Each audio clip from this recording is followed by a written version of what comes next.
You're listening to Civic Media.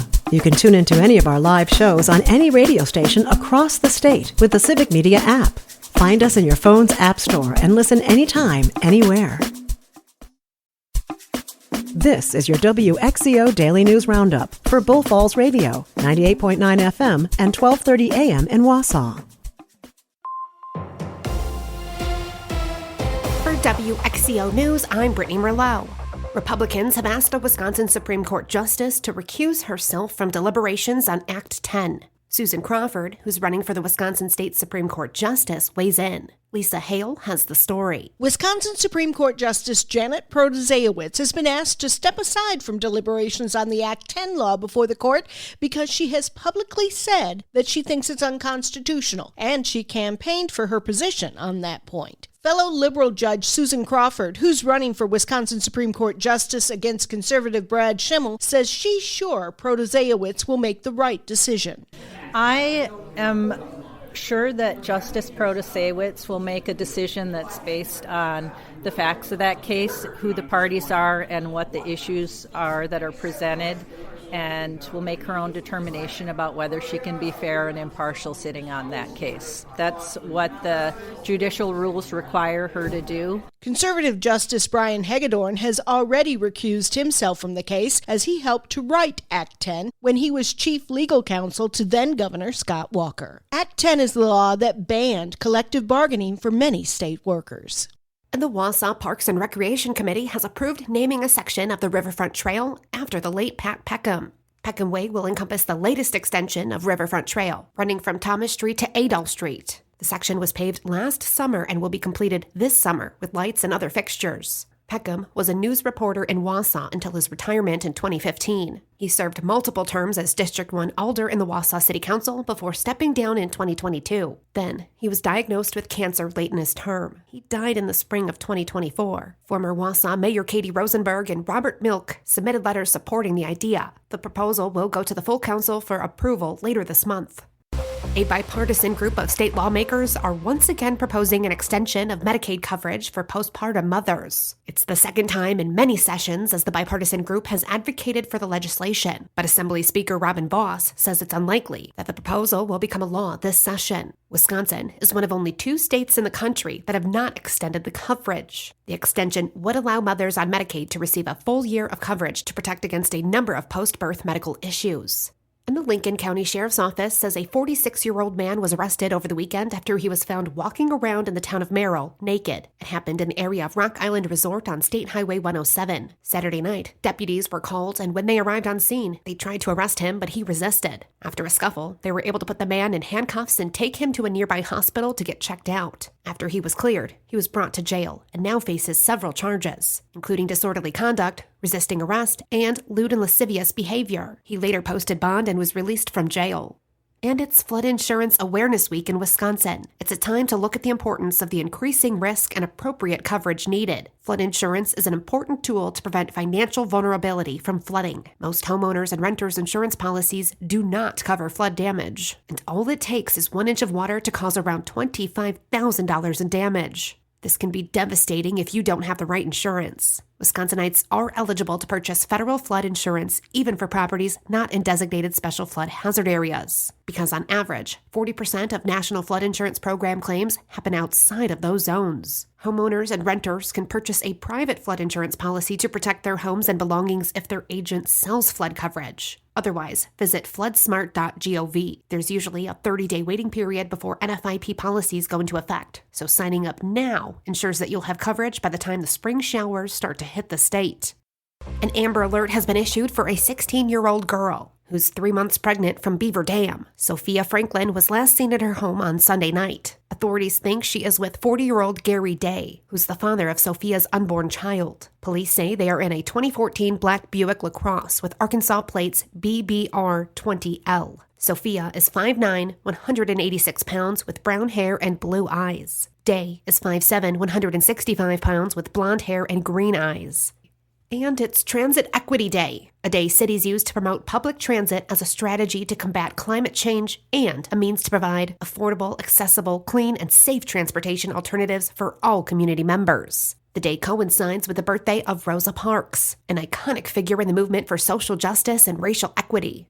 And gas prices have fallen again, both statewide and nationally. Lisa Hale has more. Gas Buddy reports the average price for a gallon of gas in Wisconsin this week is $2.88, down almost 7 cents from last week. Meanwhile, the national average is down 3.5 cents to $3.04 per gallon. That's down 1.4 cents from a month ago and 10.3 cents lower than a year ago. Patrick DeHaan at Gas Buddy said tariffs on Canadian energy could significantly impact fuel prices in the future, especially here in the Great Lakes and Midwest regions. In the Wausau area today, gas prices range from $2.81 to $2.87. And Wisconsin Governor Tony Evers made a visit to Chippewa Falls last week to celebrate the opening of one of the first federally funded electric vehicle charging stations. During the visit, he reiterated his administration's commitment to ensuring EV drivers have adequate places to recharge along the highway corridors, lowering barriers for residents who wish to purchase electric vehicles. Respiratory illnesses are increasing in the state. Melissa Kay tells us more. The Wisconsin Department of Health and Human Services says flu hospitalizations are the highest they've been in 7 years. This is especially true for older adults. DHS says it's not too late to get a flu and COVID shot and an RSV vaccination if you're eligible. Everyone should also be following recommendations of washing hands and staying home when you're sick. And Stevens Point will be celebrating February with a big heart, literally. Derek Tritz has the details. During American Heart Month, Stevens Point Fire Station No. 1 will feature a large light-up heart to raise awareness for heart health beginning February 1st. For every heart attack or cardiac arrest reported by the Stevens Point, Amherst, or Plover fire departments in Portage County, one of the heart's red bulbs will be swapped out for a black bulb. The red light going dark is a sign of solidarity and a reminder to the community of the critical state of heart health. In 2022, heart disease was the leading cause of death in Wisconsin, according to the Center for Disease Control. This display comes as a joint effort between the Stevens Point Fire Department and Portage County Ambulance. You can find educational materials on heart health throughout the month by following the Stevens Point Fire Department Facebook page. And Wisconsin Senator Tammy Baldwin and a bipartisan group of lawmakers have introduced legislation to protect AM radio. The bill would require automakers to continue making AM radio accessible at no additional cost to consumers. The lawmakers say AM radio is a crucial service, especially for farmers who use it to receive critical emergency information and local news. And Wisconsin ranks third in the country for dental health. That's according to Wallet Hub analysis that considers the cost of dental work and the number of dentists per capita. Illinois and Minnesota top the list, while Mississippi and Arkansas are at the bottom. I'm Brittany Merlot for WXCO. The Bucks lose in OKC. Hi, I'm Mike Clemens with sports. The Milwaukee Bucks lost their 4th game in a row, this time in Oklahoma City against the Thunder. The final 125-96. Giannis, Damian Lillard, Brook Lopez, all sitting out with some injuries. That meant more playing time for backups like veteran Pat Connaughton. I think for us tonight, we didn't do a great job of taking care of the basketball on offense, right? We didn't do a great job of keeping out of the lane on defense. You know, when you look back at the game that we played them in Las Vegas, we did a good job of making some of those twos hard. College hoops, Marquette falls in the rankings to number 11 after losing to UConn at home over the weekend. They're at St. John tonight. The Badgers now ranked 21st. They host Indiana tonight at the Kohl Center. NFL. At the Super Bowl opening night, Chiefs running back Isaiah Pacheco asked what's his favorite song they play at Arrowhead Stadium. This is how we do it. This is how we do it. Yeah. That's the Chiefs' Isaiah Pacheco. With sports, I'm Mike Clemens. On your entertainment beat, I'm Pete Schwaba. Look, up on the screen, it's a dog. It's a man. No, it's both. And it's animated. And it's the #1 movie in America. That's right, the family-friendly film Dog Man, about a police canine officer and his human partner, both injured in the line of duty and becoming one after a crazy surgery, is now the box office champ, pulling in $36 million.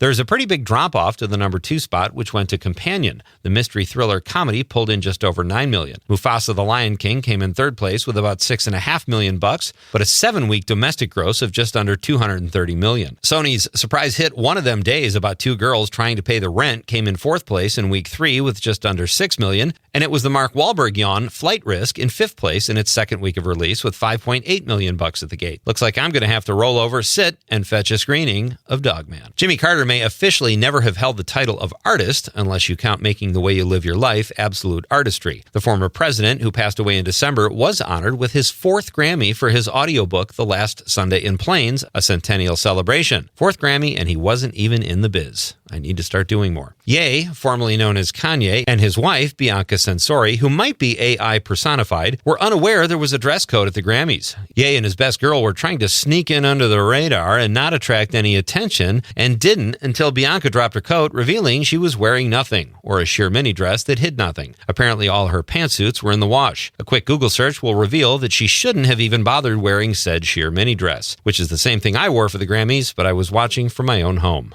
She's a cute girl. The 2025 Grammys are in the books, and the big news of the night was that Beyoncé, no last name, won Album of the Year for her country-themed album Cowboy Carter. Beyoncé drew 11 nominations, which gave her 99 all-time, and also made her the most nominated Grammy artist ever. Mrs. No Last Name also won Best Country Music Album of the Year. Kendrick Lamar won Song and Record of the Year for Not Like Us. Chappell Roan won Best New Artist. Brainy Carpenter won Best Pop Vocal of the Year for Short and Sweet. Best Rap Album went to Doechii for Alligator Bites Never Heal. Other big talking points from the 67th Grammys, a moving tribute to LA firefighters who presented the last award of the night. And Taylor Swift did not win one single award. You have to wonder if Travis Kelce will still dig her in the big way. She'll be back. For more showbiz fun, tune into Nightlight with me, Pete Schwaba, weeknights from 6 to 8 p.m. on the Civic Media Radio Network. Cloudy today with a high right around 14 this afternoon. The wind will be from the north at 5 to 15. Tonight, cloudy with a low of 7 above. Tomorrow, it will be cloudy with afternoon and nighttime snow. We could end up with a couple of inches of accumulation with a high tomorrow right around 25. I'm meteorologist Sean Cable. Outside now, it's 1 above. That's your WXCO Daily News Roundup from Civic Media. Subscribe to this podcast on Spotify, Apple, or wherever you find your podcasts. Find more news at bullfallsradio.com. The national news cycle never stops, but it can be hard to find news about your local community. Civic Media is dedicated to providing quality local and state news coverage across Wisconsin. With the Civic Media app, you can get notifications about local stories that matter to you and your community. Find the free Civic Media app in your phone's app store and choose notifications from the menu to tell us what kind of news you want to hear about.